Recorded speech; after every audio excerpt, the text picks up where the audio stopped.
Back to the Dean Obeidallah show. Right now, very happy to have back on the show Lindsey Boylan, an activist. She worked for years in the Andrew Cuomo administration when he was governor. She was the first woman to come out publicly to accuse and let people know how the governor sexually harassed her and others there. So, Lindsey, nice to see you again. Thanks so much for making time. Thanks so much for having me. So, I wanted to remind people because New York AG Tish James and the DOJ under Biden found that Andrew Cuomo had sexually harassed women, and that they did a thorough investigation. And the AG found the New York AG and their report found that he has sexually harassed 11 women, a number of current and former New York State employees, engaging in unwelcome and non-consensual touching, as well as making numerous offensive comments of a suggestive and sexual nature that created a hostile work environment for women. That's right from the report. What more can you share about that so people have a more full understanding? Yeah, I mean, I think it's important to note, as you did, that these two investigations were led by people totally independent, not connected to me in any way or any of the other women, and are Democrats themselves and highly respected. In the case of the AG, and she hired independent investigators to do this work who had done exactly this type of investigation for the majority of their careers. And in the case of Biden's DOJ, the same. This was not a witch hunt in any way, shape, or form. And, one of the things that I've gathered over the years that he tries to imply is that I and some of the other women were, politically motivated in doing this, and it was somehow going to be some great benefit to me in challenging the most popular at the time Democratic governor in the country. I don't even know several of the women. I don't even know the name of the state trooper. I have no idea who she is. And they've postured that somehow I got all of these women who I don't know, didn't work with, in many cases, still don't know who they are, have never communicated with, but for a few of them, and somehow got all of them to come on board and crucify themselves in some ways in front of the public, the public, Mhm. to tell their stories. And it just, I mean, if you're listening, if you're watching, does that sound plausible? I mean, does that sound in any way, not even just logical, but possible? I mean, just think about it from that perspective. And, much has been made. I think most people know, hopefully, that actually three investigations also including the state assembly, which was initiated, I believe, by Carl Hastie, has been in the past a supporter and backer of Cuomo. Mhm. I think if they had been able to find some gray area in the findings, they would have, because this was one of the stars of the party, particularly in a Trump era. During COVID, he had come across, I think we know a lot more now, as a savior, and he clearly wasn't. And so the idea that it would in any way benefit me or any of the other women is just laughable. I remember during COVID watching his reports daily because you couldn't trust Donald Trump, and which is consistent. You still can't trust Donald Trump. We didn't know the story of Andrew Cuomo. Then that came out little by little. How difficult was it for you going back to actually come out publicly about what was going on? I mean, it was, I think I described it once and I haven't figured out a better analogy. It was as if I blew up my entire body and all the pieces were across the globe for people to look at. And I know that sounds very visceral and people go through much worse things in this life, but for me, that's what it felt like, because you're just, you're burned at the stake, so to speak, just for speaking up. And it felt like that for a good number of months, close to a year. I initially tweeted in December, and there was an onslaught of smear attacks, and not even directly just from him, but from all of his supporters, which have continued on over the years.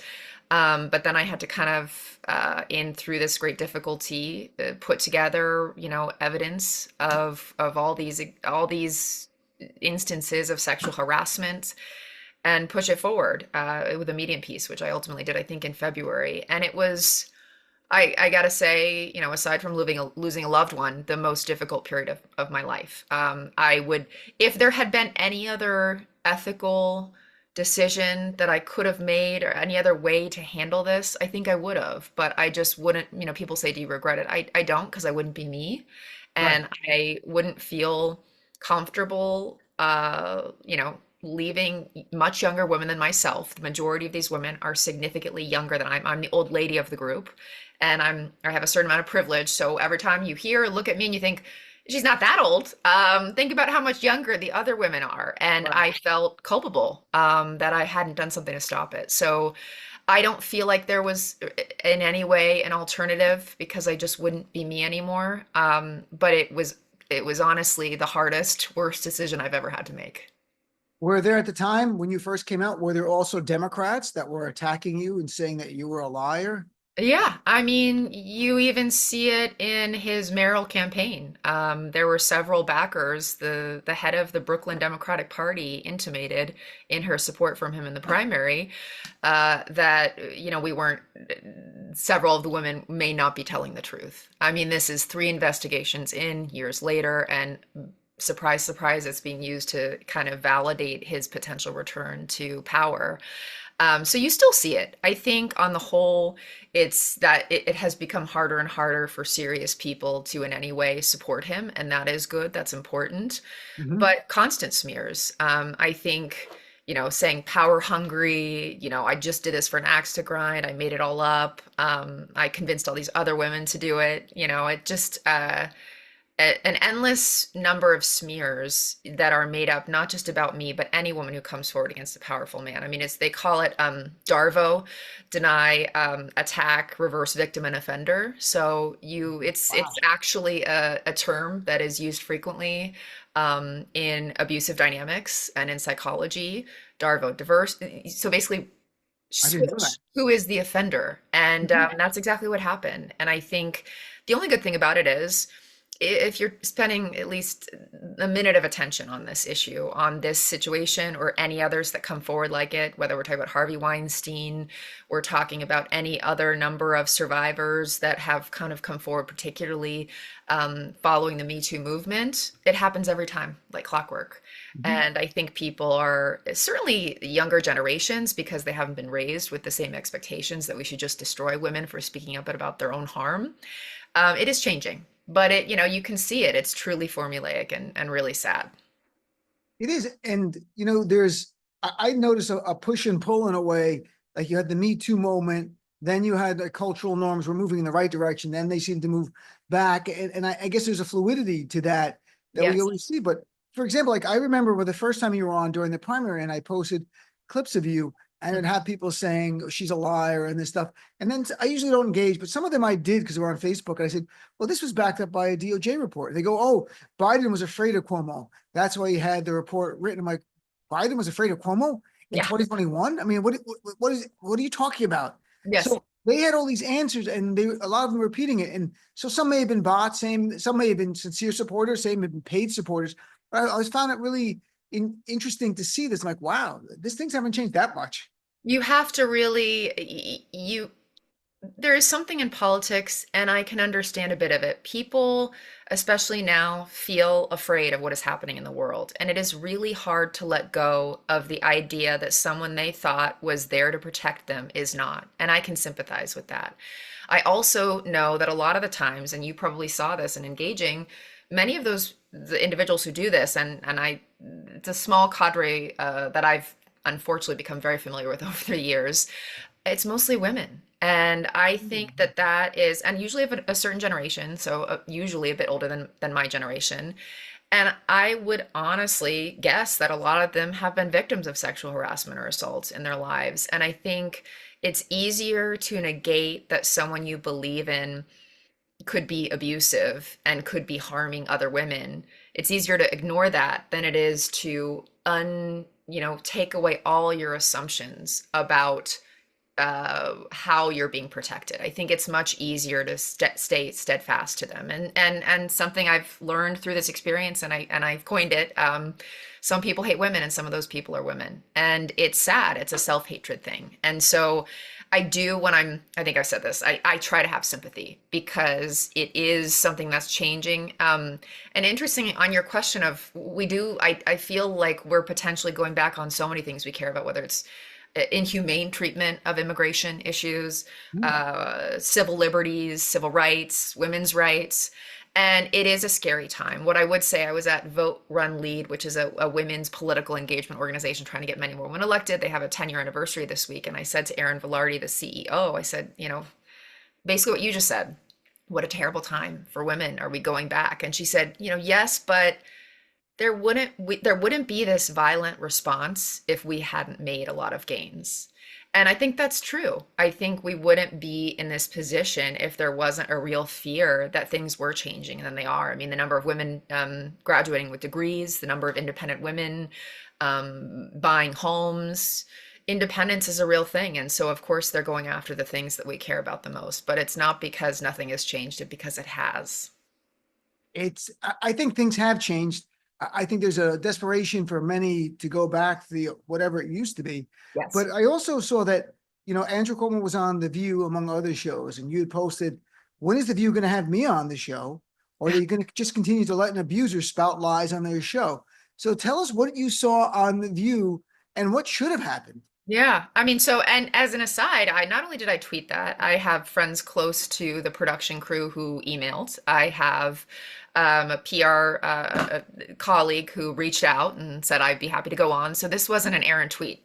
This Right. was actually me saying I am prepared to go on and respond to this. And why did I do that? Candidly, I'm not a view watcher, but it matters to me when there's a nationally watched show and it's a group of women, Mhm. that they would go on and have this polite conversation with someone who has been found guilty of sexual harassment and in many cases investigated for sexual assault, and let him say nothing came of any of these things. Well, that's not true.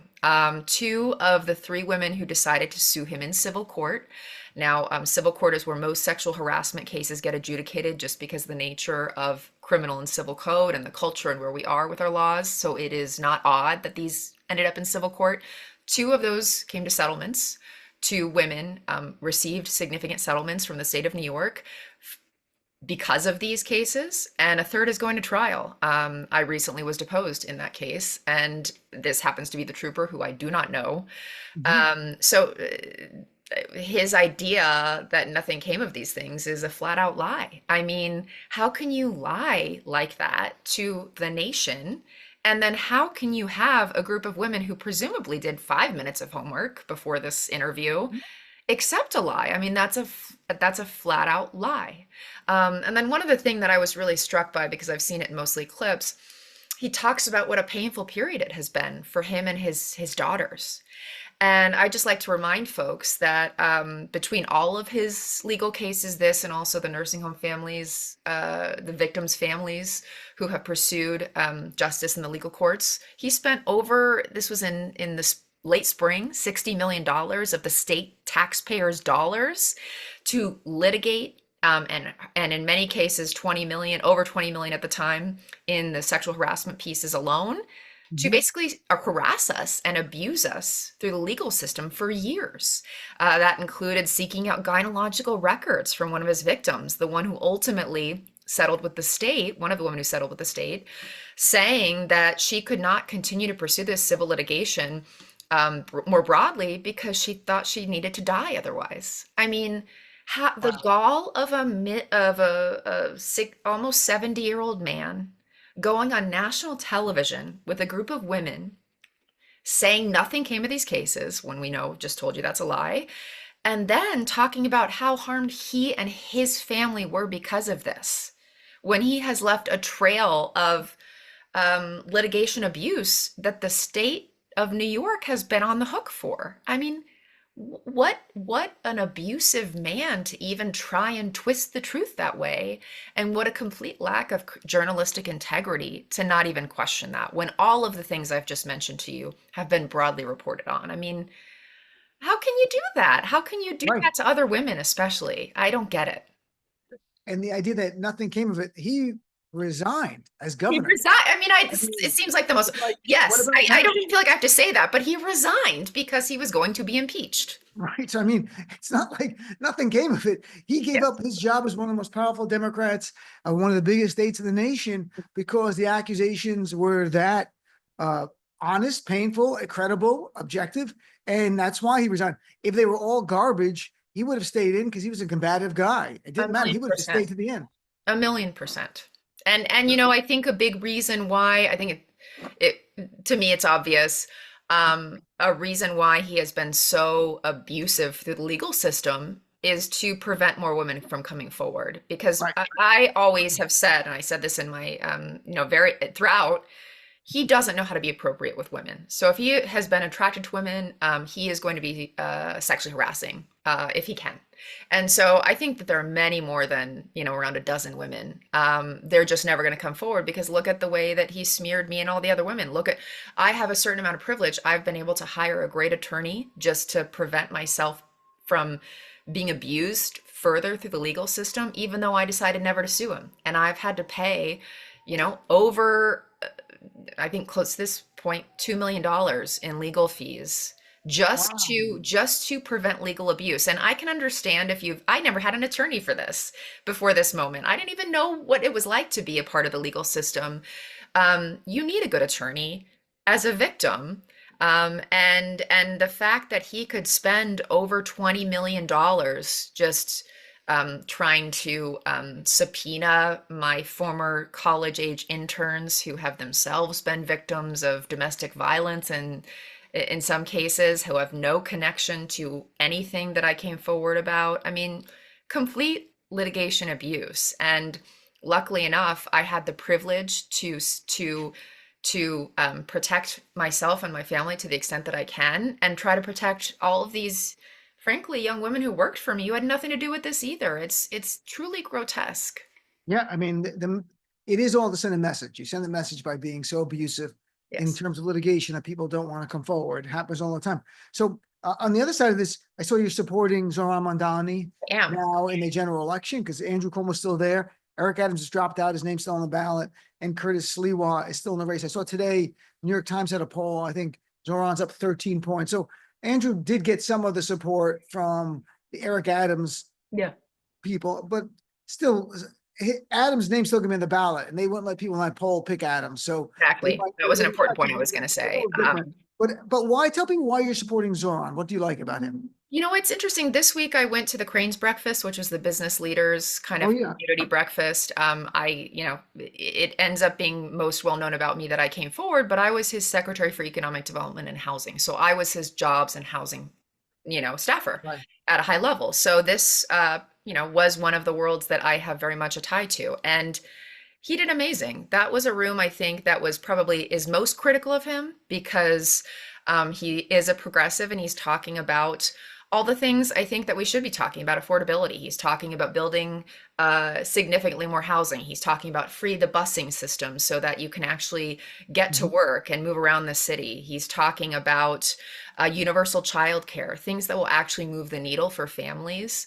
And so as a result, a lot of the people in that room, particularly the real estate folks, are very suspect of him. But he made it an amazing point, which was very salient to when I was the Secretary for Economic Development. He said, to attract basically New York to people to New York to work and to be in even a corporate environment, you need to be an affordable city. You can't just have the best shows, the Mhm. coolest experiences as a city. You need to actually make a place that's livable, and it is a real concern. I remember when we were trying to do business attraction in the city of New York, it is a very hard reality when you tell corporate executives that they may not be able to attract mid-level employees if they can't afford to live here. It's a real value proposition to say that we're going to find ways to make it more affordable here. And so I think that it spoke to his not only his confidence, but he's a smart guy. And I think he, as much as people, maybe in the business community for the most part, more than anyone else, have concerns about him, I think he's going to be a great partner to work with. As long as you can get on board with what his focus is, you can find ways to work together. Wouldn't it be nice to have employees at any of the Fortune 500 companies in New York, not just to be able to hire executives to work in the city? Wouldn't it be nice to have more of your employees be able to live and work in New York? That's a huge value proposition. And then what did Andrew Cuomo say after that? He talked about Rikers, and he talked about kind of, not to suggest that conversation isn't important, but he was lost. I sat next to another former colleague from the state, and they said that man is like a shell of himself, and he really was. It's kind of humiliating for him.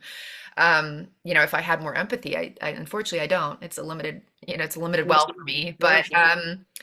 he was really lost. He looked lacking in confidence. He just didn't have a real reason to be mayor other than I want to be in power. And he did even get asked a question about how he treated his employees, and he euphemistically said, maybe I didn't have to push so hard. If you push that hard again, you're going to be investigated, and people Right. will probably sue you, and they should. So I think it is a little bit odd that employers, CEOs who would be fired for any one of the many things he was found to be doing would still throw their hat in support of him. But it's not going to happen. And I really think it's important moment in time to see change. One of the things he mentioned on The View that kind of relates to your question about Zoran is the one thing I think he has a point on is this idea that there is a battle for the heart of the Democratic Party. Now, he didn't say it this way. He said it completely lacking in, I think, any kind of artfulness. He's not a very good speaker. But it is a battle, but it's not a battle versus Democrats versus leftists, as he put it. It's a battle for, are we going to be beholden to corporate oligarchs, people who don't even support the Democrats when they're not in the White House? I mean, all of the same tech CEOs that were supposedly giving checks to significant congressional Democrats, Biden, Kamala, before the election, they are having dinner and getting data center clearances from Trump, and Wow. Tim Cook sits there and thanks him 6 times in one dinner. I mean, there is a different agenda, and the agenda is: are you going to support the people of our party, Americans who are struggling economically, who are worried about the future? Or are you just going to continue to kowtow to corporate interests that are run by a few monopolies that are continuing to consolidate power and money in this country? And that is the true war. He just doesn't want to say it that way because he's already bought by those people. It's interesting. Yeah, the fight is a lot now, I think, between corporate Democrats and actual Democrats who want to fight for people. Did Andrew Exactly. Cuomo did he see you at the event? No, but it's so funny. This is my world. They did have my name in red, so it was very important to note that I was there. Now, this is my field more than his. I was the Right. expert. He is not. Um, Right. and I was there to listen and support Zoran because, my hope is that he's going to be a great mayor, and I'm going to help him in whatever way I can, once he gets elected. I was there to see him. I have heard Andrew Cuomo lie on any number of occasions that nothing new was said. So I was in the back of the room. I didn't feel the need to get close to him. It's kind of, as you can imagine, it's not a fun experience to be I around him. understand. Sure, But sure. I also wanted to prove, many years have passed. I have fought and helped defeat him in the primary. I want any survivors, especially fellow women, to know that they don't have to be afraid of someone who's a paper tiger. He is now a paper tiger. He's gonna lose again. I'm sure he'll try to, euphemistically say it was about something else, not his own doing. He's already answered questions like, "We'll see. Maybe I'll run again for something else," when asked. He'll try to, spin this, but he's going to lose. And it's going to be because people power aligned against him. And they know that of all the fights we have, it's to help people. And actually, he's a person who's abusing people.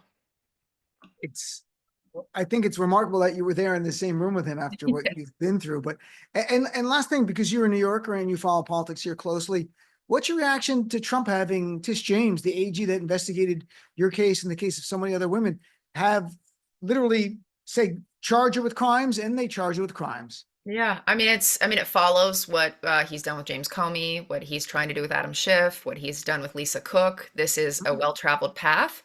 I think it's completely shameless. I've heard, I think it's in the Eastern District of Virginia, maybe, that the local or the Justice Department officials there did not want to pursue this because they didn't think there was a there. That many of the documents at the time conflict with what his, this person who's pursuing these charges on his behalf is saying. I think he's going to embarrass himself. I think it's really a dark day for democracy when you have a president of the United States so willing to attack his enemies just for the sake of attacking them. When you say it was, oh, well, did the Attorney General of New York win after Trump? I mean, this was for massive hundreds of millions of dollars in potential tax fraud and uh, corporate fraud potentially. And we're talking about a mortgage in Virginia for a second home that maybe lent her, I don't know if last I read was under $20,000. I mean, not to belittle the numbers here, $18,000. Yeah. but we're talking about complete apples and oranges. This is not the same thing. And the Attorney General of New York, I've rewatched many of her speeches in her fight to say that she would hold Trump accountable. It's because he did his business in New York, and there are many people who think he cheated New York. And so this is a path he has been very open about, attacking other people who are basically protecting Americans.